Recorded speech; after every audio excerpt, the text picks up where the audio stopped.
Comrades and friends, no political development is now more necessary than a convergence of the labor movement and the ecology movements.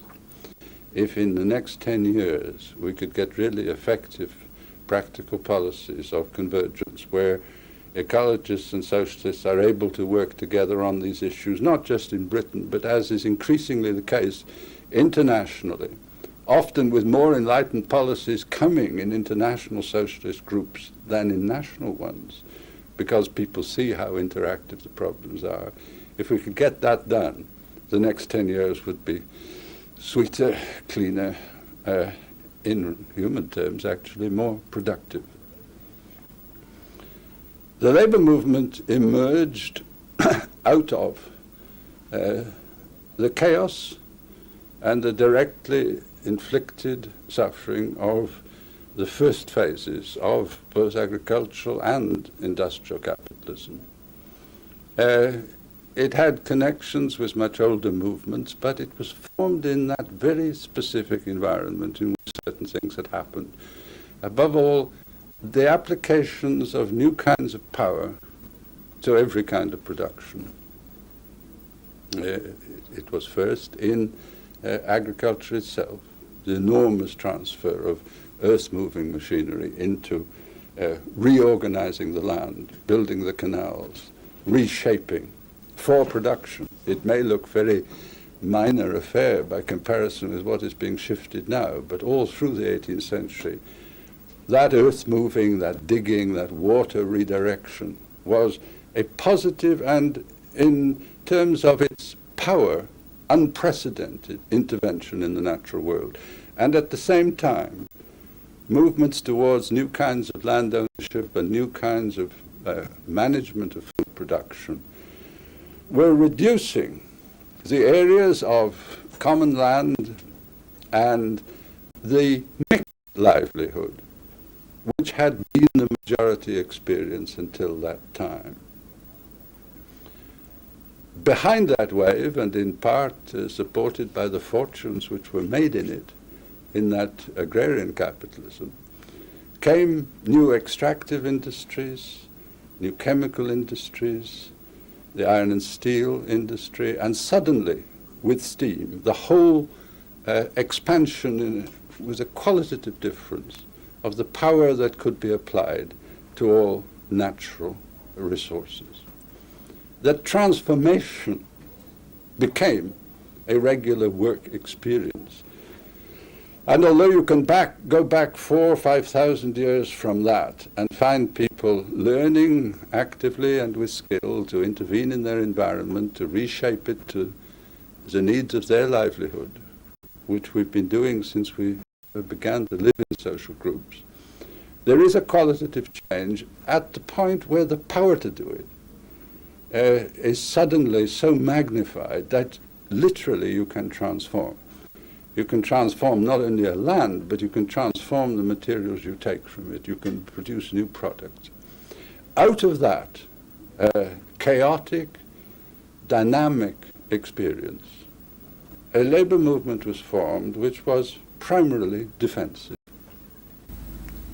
The labor movement then formed itself around the notion of remediable poverty. And the answer to the question of poverty that was on offer, primarily on offer from the whole social order, preached everywhere as it is still preached today, was produce more and we shall no longer any of us be poor. Work harder, including, of course, in brackets, always don't make more wage demands, but work harder, produce more. There was a terrible moment of damage to the national mind when somebody invented the phrase the national cake, because somebody had the idea that you had only to expand this cake. It was seen as a very simple kitchen process, and then there would be more slices for everybody, the problems of poverty would be cured. And still today, you can almost get into a fight with convinced socialists and labor movement people if you say, there is no necessary connection between increased production and the reduction of poverty. No necessary connection. Of course, it would be stupid to deny any relationship. On the contrary, this process of increased production, which comes with these changes I've discussed, has vastly increased the material resources of the society. But what was seen by socialists, it was always a very distinctive socialist position, as distinct from simply the labour interest, was that the way in which you produced, the social relations you set up in the course of production, determined a large part of the distribution of the product, as well as determining what was being produced. The decisions about production, the decisions about the distribution of the product were really deeply inherent in the relationships you set up in the process of production itself. I never know how to argue best against this. I could do it in a long theoretical argument, or I could simply say, go to California. When I was teaching political economy in California, which sounds like a joke in itself, we didn't go anywhere around by car. We went on the buses and on the trains, and I have never seen such poverty, at least in any comparable country. You have to go to the back rooms of the railway depots. You have to go to the bus stops. You have to go to the back streets where you don't go if you're a proper Californian on the freeway, moving into your shopping center, your housing sector. Now that's the richest place in the world. There's no way in which anyone is ever going to be richer than California. And right in the middle of it, although conveniently not seen by the people who say it's a terrible life, but it sure produces the goods, right in the middle of it are desperately poor people. Desperately poor and unhappy and stressed people. And this is not an accident, any more than it is an accident that in a rich society like this one still is, there are people desperately poor. Any more than if you take a wider perspective, there is enough food in the world and there are people starving. It is never a matter which can be settled in this convenient quantitative way of saying you have poverty, you have shortage, therefore produce more. The argument is not against producing more, but about what you produce, who makes the decisions about what you produce, what relationships of production are set up which determine the distribution. Now, there have been people saying this inside the labour movement and as friends on its edges all through the last 150 years. And on the whole, except for certain short periods, the labour movement has in majority not listened to them. And I wholly understand this. I was born into the labour movement. My own life perspective was entirely formed by this sense of unavoidable poverty and therefore of the need for the remedy, the justice, the correction of proportion, which was the labour movement's own definitions of itself. And I think that if you come from outside that, as with part of my mind I now can, and simply say, this is a social order which is going to reproduce poverty inside growth. This is a social order which, in substituting production, the notion of production for the notion of livelihood, is going to find that in the end it cannot serve all its people. You do sound like a visitor from another planet sometimes. But actually you're a visitor from this one.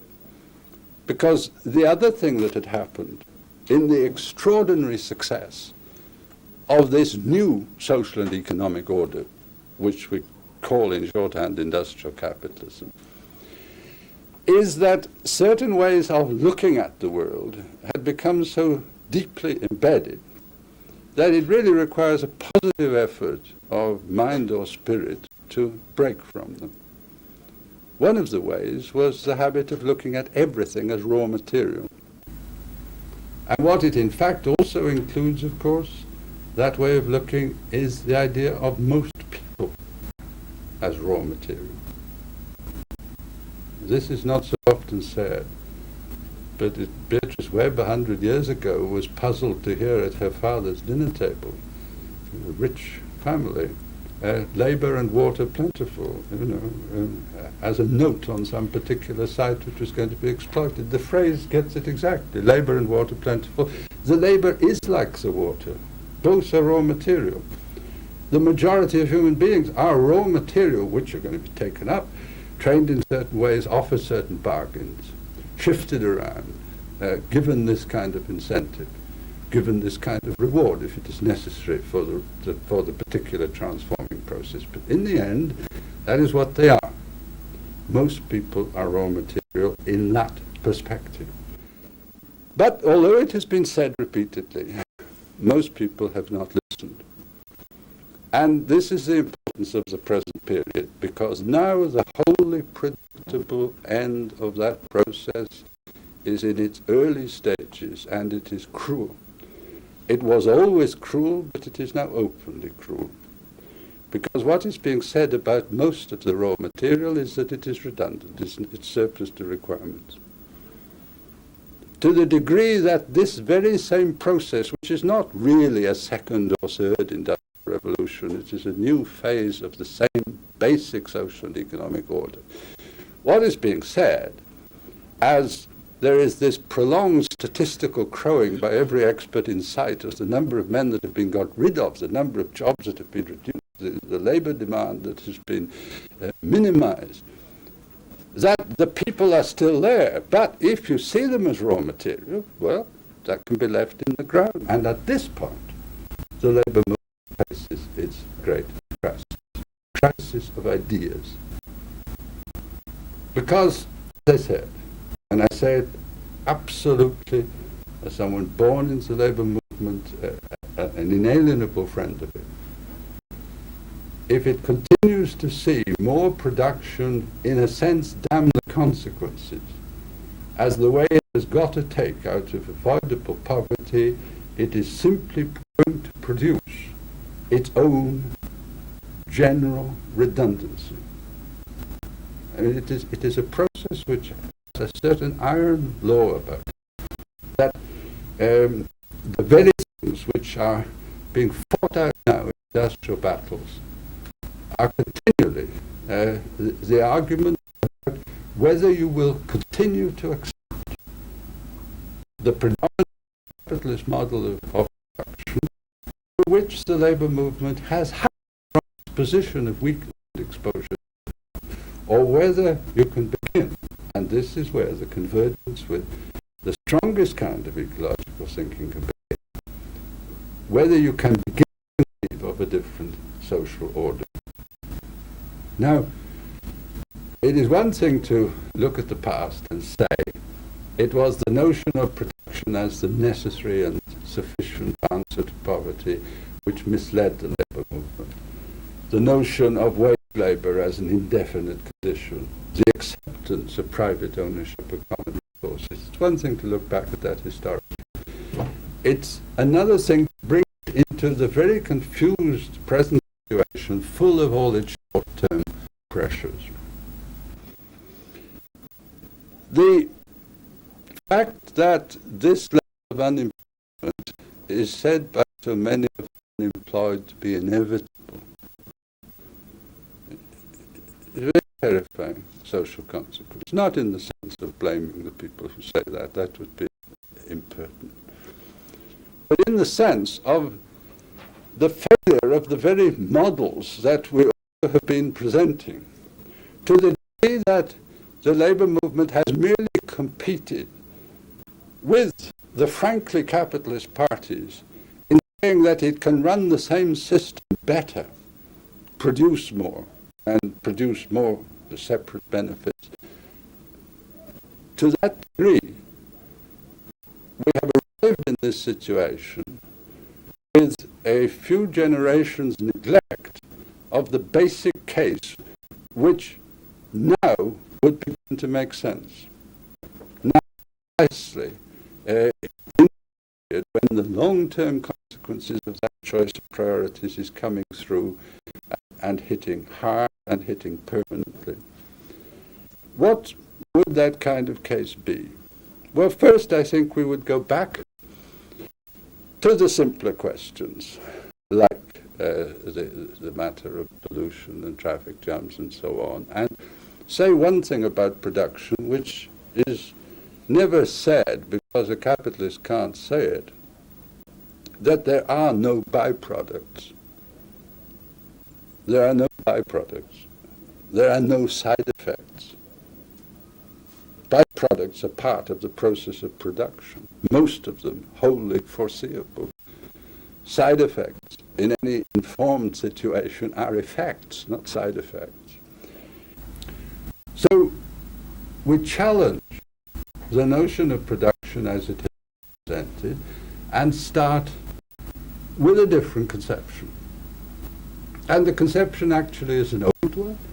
It is one that preceded this extraordinary dynamic phase, and it is the conception around which I think the convergence between the socialist and ecology movements will take place. And this is the idea of livelihood, which is a much deeper concept, a much more human concept than production. Because if you start from production, which is nearly always a gross quantity, undiscriminated as to what you produce, what quality you produce, what effects that kind of production has on others and other kinds, then you cannot get into the broader human and social issues except as secondary effects.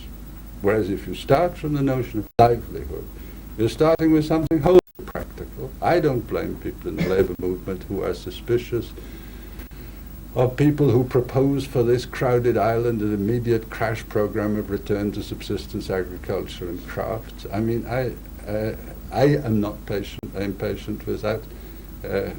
I'm not patient with that kind of proposal either, deeply as I like subsistent agriculture and crafts, but it is just not on for a population of this size which has been created precisely by this social order. It is not that.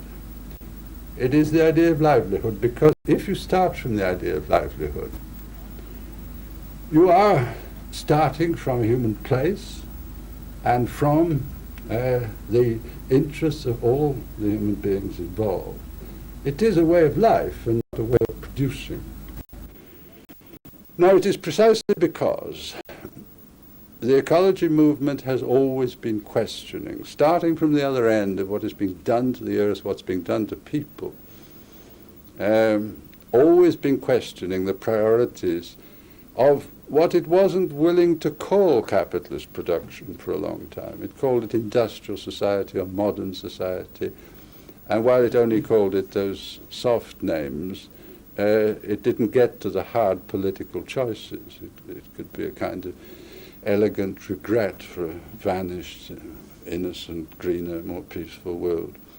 It's because the ecology movement can get to the point where what it identifies is not just the modern world and not just industrial production, but very specifically a capitalist social order, that it can find if people in the labour movement are prepared to move, and the movement will have to be considerable, a basis for discussion which could resume the argument which began 150 years ago, when people said, in the late 18th, early 19th centuries, Cobbett is the greatest voice among them. What is being disrupted is an ordinary and natural livelihood of people. What will happen if that succeeds will be something more than a convergence. It will be a qualitative alteration of socialism, which I think is now historically inevitable, but equally it will be a significant political transformation of ecology and environmentalism, which has often supposed that if it could identify a danger and address the leaders of the world or public opinion in some generalized way, it would get sufficient response to get the dangers cleared up. It's not going to be like that. The only force which can carry through these issues is the force which is rooted in the majority interest and in the indispensable livelihood of all the people in the society, and that ideally, though not yet, is the labour movement. I don't know how long it will take, but if something's going to take a long time, the sooner it's started, the better.